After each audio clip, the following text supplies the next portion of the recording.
ভারত মহাসাগরের অতল গভীরে মিলেছে এক বিস্ময়কর আবিষ্কার। সমুদ্রপৃষ্ঠ থেকে প্রায় ৭,০০০ মিটার নিচে গবেষকরা খুঁজে পেয়েছেন তিমির বিশাল এক গোরস্থান।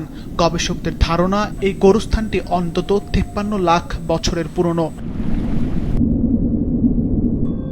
গবেষকরা স্ট্রাইভার নামের মানবচালিত ছোট একটি ডুবুজান নিয়ে গবেষণা চালিয়ে দেখতে পান অসংখ্য তিমির মৃতদেহ ও মৃতদেহর অংশবিশেষ।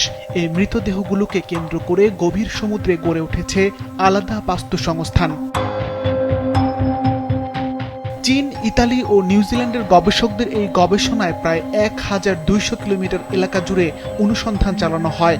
এ সময় তারা ৫টি আলাদা জায়গায় ৪৭৬টি তিমির দেহাবশেষ খুঁজে পান।